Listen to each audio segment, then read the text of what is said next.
ഉമ്മൻചാണ്ടി ചരമവാർഷിക ദിനാചരണം പുഷ്പാർച്ചനയും അനുസ്മരണ യോഗവും നടന്നു. This news is brought you by ഇനി സംശുദ്ധമായ സ്വർണം ചെറുപുഴയിൽ. മുൻ മുഖ്യമന്ത്രിയും കോൺഗ്രസിന്റെ ജനകീയ നേതാവുമായിരുന്ന ഉമ്മൻചാണ്ടിയുടെ 3ാമത് ചരമവാർഷിക ദിനാചരണം സംഘടിപ്പിച്ചു. ചെറുപുഴ മണ്ഡലം കോൺഗ്രസ് കമ്മിറ്റിയുടെ നേതൃത്വത്തിൽ നടന്ന അനുസ്മരണ യോഗവും പുഷ്പാർച്ചനയും മുൻ KPCC member V Krishnan master ഉദ്ഘാടനം ചെയ്തു. നമ്മുടെ പ്രിയപ്പെട്ട ഉമ്മൻചാണ്ടി അഥവാ OC എന്ന് ചുരുക്കപ്പേരിൽ മലയാളികൾ ഏറ്റവും അടുത്തവർ വിളിച്ചു വരുന്ന ഉമ്മൻചാണ്ടിയുടെ 3ാമത് ചരമദിനമാണ്. അദ്ദേഹം മരിച്ചു എന്ന് ചിന്തിക്കാൻ പോലും ഇപ്പോഴും കഴിയാത്ത അവസ്ഥയിലാണ് നമ്മളൊക്കെ. കേരളീയർ ഇത്രയധികം മനസ്സിൽ സൂക്ഷിച്ച ഒരു പേര് മറ്റൊന്നുണ്ടാവില്ല എന്നാണ് ഞാൻ വിചാരിക്കുന്നത്. കേരളീയർ എന്ന് പറയുമ്പോൾ അത് രാഷ്ട്രീയമായിട്ടല്ല, കേരളത്തിലെ മൊത്തം ജനങ്ങളും മലയാളികൾ നെഞ്ചോട് ചേർത്ത് സ്നേഹിച്ച ഒരു നേതാവാണ് ശ്രീ ഉമ്മൻചാണ്ടി. ഉമ്മൻചാണ്ടിയേക്കാൾ പ്രഗത്ഭരായ ഭരണാധികാരികൾ, മുഖ്യമന്ത്രിമാർ നമ്മുടെ കേരളത്തിൽ ഉണ്ടായിരുന്നു എങ്കിലും അവരോടുള്ളതിനേക്കാൾ സ്നേഹം കേരളത്തിലെ മറ്റു വിഭാഗത്തിൽപ്പെട്ടവർ കൂടി കാണിക്കുന്ന ഒരു നേതാവാണ് ഉമ്മൻചാണ്ടി.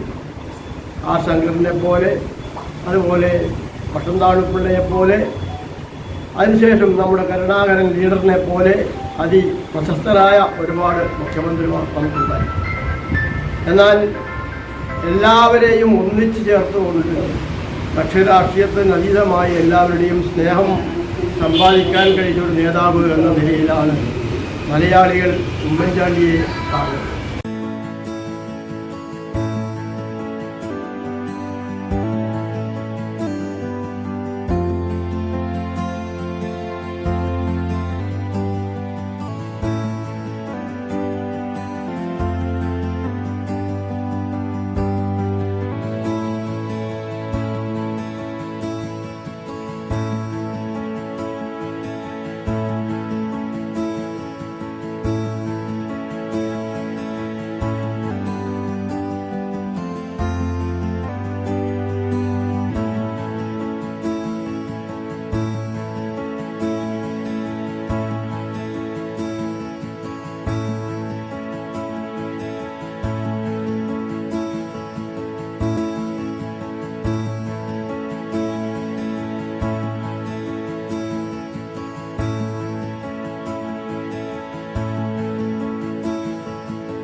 ചെറുപുഴ മണ്ഡലം കോൺഗ്രസ് പ്രസിഡന്റ് TP ചന്ദ്രൻ ചടങ്ങിൽ അധ്യക്ഷത വഹിച്ചു. DCC നിർവാഹക സമിതി അംഗം A Balakrishnan, Cherupuzha panchayat vice president Satheesan Karthikappally, Payyanur block panchayat അംഗം രേഷ്മ വി രാജു, പഞ്ചായത്ത് അംഗം മനീഷ് ആൻ്റണി, കോൺഗ്രസിൻ്റെ മറ്റ് നേതാക്കളായ Saleem Thekkattil, PV Babu, Shajan Jose, Romy P Devasia, Kuttichan Thundiyil, Pranav Karela, advocate Jiji Kochuparambil, Thomas Kaippanani, CT Alice, PP Balakrishnan തുടങ്ങിയവർ പ്രസംഗിച്ചു. ഉമ്മൻചാണ്ടിയെ സംബന്ധിച്ചിടത്തോളം അദ്ദേഹത്തെ സ്മരിച്ചുകൊണ്ട് ഈ പരിപാടി ഉദ്ഘാടനം ചെയ്തുകൊണ്ട് അദ്ദേഹവുമായി ഏറ്റവും അടുത്ത് ബന്ധം പുലർത്തിയിരുന്ന നമ്മുടെ പ്രിയപ്പെട്ട നേതാവ് ശ്രീ കൃഷ്ണൻ മാസ്റ്റർ സൂചിപ്പിച്ചു കഴിഞ്ഞിരിക്കുന്നു. ഉമ്മൻചാണ്ടിയെക്കുറിച്ച് പറയുമ്പോൾ ഉമ്മൻചാണ്ടിക്ക് പകരം ഉമ്മൻചാണ്ടി അല്ലാതെ മറ്റൊരാളില്ല എന്നുള്ളതാണ് യഥാർത്ഥം. ഉമ്മൻചാണ്ടിയെ സംബന്ധിച്ചിടത്തോളം അദ്ദേഹം മരണത്തിലൂടെ ഇതിഹാസം രചിച്ചൊരു മനുഷ്യനാണ്.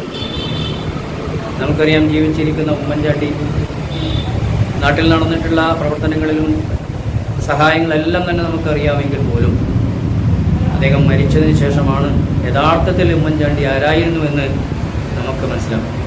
നമ്മളെല്ലാം ജനകീയനായ മുൻ മുഖ്യമന്ത്രി ഉമ്മൻചാണ്ടിയുടെ 3ാമത് അനുസ്മരണ ദിനത്തിലാണ് നമ്മളെല്ലാം ഒത്തുകൂടിയിരിക്കുന്നത്. ഇപ്പം കേരളത്തിലൊട്ടാകെ ഇതേ സമയത്ത് നിരവധിയായ ജീവകാരുണ്യ പ്രവർത്തനങ്ങളുമായിട്ട് കോൺഗ്രസിൻ്റെയും ഉമ്മൻചാണ്ടിനെ സ്നേഹിക്കുന്ന പ്രവർത്തകരുമെല്ലാം ഈ അനുസ്മരണ ചടങ്ങുമായിട്ട് പങ്കെടുത്തുകൊണ്ടിരിക്കുകയാണ്. ഇവിടെ എല്ലാവരും സൂചിപ്പിച്ചതുപോലെ ഉമ്മൻചാണ്ടിയുടെ 2011-16 കാലഘട്ടം ഈ മലയാളക്കരയ്ക്ക് എത്രമാത്രം പ്രാധാന്യപ്പെട്ടതാണ് എന്നിവിടെ സൂചിപ്പിച്ചു വരുന്നു.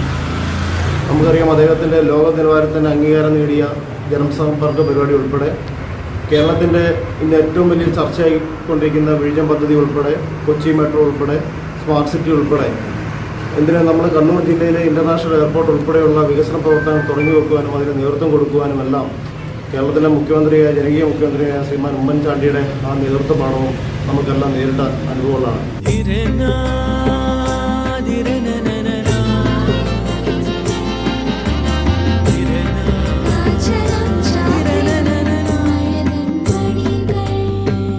ചില ബന്ധങ്ങൾ പവിത്രമാണ്. കണ്ണും നിറയും മനസ്സും നിറയും. സ്വന്തം ജോസ്കോ ജ്വല്ലേഴ്സ്. ഇനി സംശുദ്ധമായ സ്വർണം ചെറുപുഴയിൽ.